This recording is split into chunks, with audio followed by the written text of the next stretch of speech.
Capital One Adventure X just hit an all-time high bonus again of 100,000 points. And honestly, it's an amazing offer, but here's the thing. The bonus comes with a hidden trap that locks you out for 4 years, which could really mess up your Capital One credit card bonus strategy. And most people don't even know about it. So today I'm gonna break down whether you should actually sign up for this card or not, or you should skip it and go to a different card that offers 100,000 points.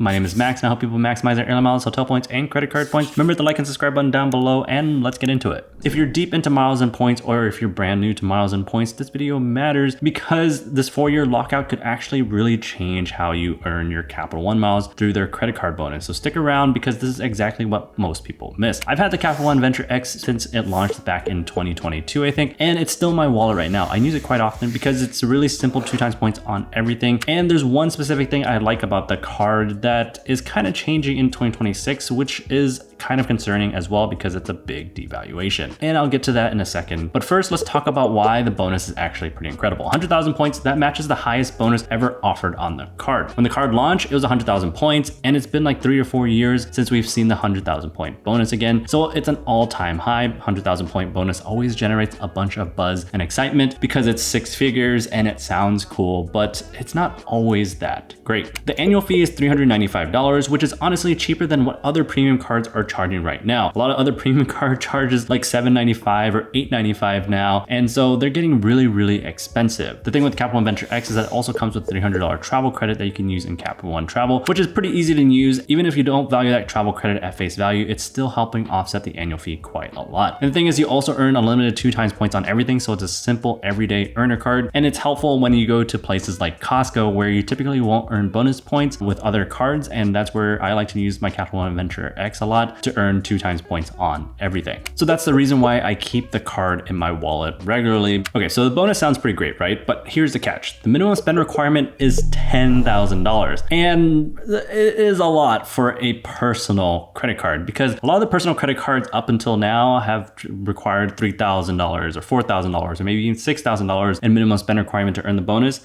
Well, Capital One Venture X is taking a leap and asking for a $10,000 minimum spend requirement. Now, the upside is that you have 6 months to hit that $10,000 bonus. So it's roughly $1,667 a month, which is manageable if you plan for it, but that's a decent amount of spend to put on one card to earn one bonus. So I would expect the minimum spend requirement to be a big hurdle for a lot of people. Let me know what you think about the 100,000 point bonus down below in the comments. In my opinion, I think the minimum spend requirement is really high. In my mind, I would have to really strategize and map out how I would hit that $10,000 spend in 6 months. Maybe the holiday season is coming up and buying gifts and stuff that might help a lot to hit that $10,000 spend in 6 months, but it's still pretty high. If you can't hit that $10,000 spend in 6 months, this card doesn't really make sense for you because why would you be signing up for it? You want to hit that minimum spend requirement to earn the bonus. One other thing that is changing with the Capital One Venture X, and this one is super important, is that the lounge access is getting gutted in 2026. Starting in February 2026, Capital One lounges are removing complimentary guest access, which means that if you want to bring someone into the lounge with you, you got to pay. That applies for Capital One lounges and Priority Pass lounges. Now, guest day passes can range between $30 to $50 to $60, so that can really add up. Or if you want to add your guest that often travels with you as an authorized user, that authorized user doesn't get complimentary access to airport lounges anymore, you still have to pay for that as well. So the lounge benefit that used to be really nice and used to be the best out of all the premium cards, it's not so nice anymore. If you're someone who travels with family or friends really often, this can be a real big downside. And then last but not least, there's also this hidden trap that no one really talks about. And this is the thing that actually probably matters the most if you're in the miles and points game. If you get the Capital One Venture X and then you want to get the Capital One Venture bonus down the road, you're locked out for 4 years. Capital One implemented what they call family rules for their venture cards. The Venture One, the Venture, and the Venture X are part of all the same family. And you can look at it as a ladder. The Venture One at the bottom, the Venture, and then the Venture X. If you get the Venture X now and you want to get the Venture later on, you have to have a 48-month waiting period or a 4-year waiting period to get the bonus on the Venture. And then if you want to go from the Venture down to the Venture One, then there's also a 48-month waiting period there as well. But if you start at the Venture One, get the bonus there, you can move up and get the Capital One One Venture bonus and there's no waiting period. Or if you're at the Venture and you want to get the Venture X, there's also no waiting period on the bonus there as well. So you can go up the ladder, but going down the ladder, there's waiting periods of 48 months, 4 years, which is a long time. So essentially, if you get the Capital One Venture X today and want to get the Venture bonus in 6 months, nope, that's not possible. You got to wait 4 years in total. So before you sign up for the Capital Venture X, you got to ask yourself, do you actually want to be locked out of potentially getting the Capital One Venture bonus for the next 4 years or not? So who should actually sign up for this 100,000 point bonus on the Capital Venture X? Well, first you have to be able to hit that $10,000 minimum spend requirement in 6 months. That gets you into the conversation. Second, if you value that 2 times points on everything and you're going to use that $300 travel credit, then that's another reason to get the card. Third is that if you're going to use the airport lounge access and you just travel solo most of the time, then the Capital Venture X might be a good airport lounge access card for you. And fourth, if you don't care about getting other Capital One Venture card bonuses for the next 4 years. If you can check all 4 of those boxes, then the Capital Venture X is a solid choice. I think the Capital Venture X does still offer really great value at $395 annual fee. Now, if you can't check all 4 of those boxes and being locked out of 4 years of potentially earning other Capital One bonuses make you uncomfortable, and you can't hit that $10,000 spend in 6 months, or you just want more flexibility to chase different type of bonuses, then maybe skip the Capital Venture X and go with another card like the American Express Gold, which is also offering a bonus of up to 100,000 points. American Express is doing something a little different where they're targeting people based on how their application looks. Before they submit their application, American Express will tell you what your bonus will be. And on the high end, the bonus would be 100,000 points. And so when you go through your application process and before you submit your application, they'll tell you how many bonus points that you would get. And it's up to 100,000 points. So you have a very similar bonus between both cards, the Capital Venture X and the American Express Gold. But here's what's better. The minimum spend requirement for the American Express Gold is $6,000 in 6 months. So that's $1,000 a month instead of the Capital One Venture X's $1,667 a month. The real difference, the annual fee on the American Express Gold is $325, and that's cheaper than the Capital Venture X. And the thing is, the American Express Gold has perks that can nearly offset the entire annual fee. So $120 back in dining credits a year, $120 back in Uber and Uber Eats credit a year. Then there's also a $7 a month Dunkin' Donut credit as well. And if you use all those credits, you come really close to offsetting the entire $325 annual fee. The downside of the American Express Gold, though, is that it doesn't have airport lounge access like the Capital Venture X does. So if lounge access matters to you and that's a thing that's important to you, then that's where you might want to get the Capital Venture X instead. So here's my overall take of the 100,000 point bonus. It's a really good bonus, all-time high. It's a great way to get a lot of Capital One miles. If you want the Capital Venture X, you can hit the minimum spend requirement and you're cool with being locked out of getting other venture products bonuses in the next 4 years. I'll also put a QR code on the screen right now. Flying through those links helps support my work. So let me know what you think down in the comments. Are you going to sign up for the Capital Venture X or not? If you found this video helpful, remember the like and subscribe button down below. I'm constantly making content about credit cards and how to maximize your airline miles, hotel points, and credit card points. So if you haven't subscribed yet, definitely hit that button down below. And let me know if you have any other questions about these cards. Thank you for watching this far. I'll put some more videos on how to maximize your points even more on screen right now. And I'll see you guys in the next one.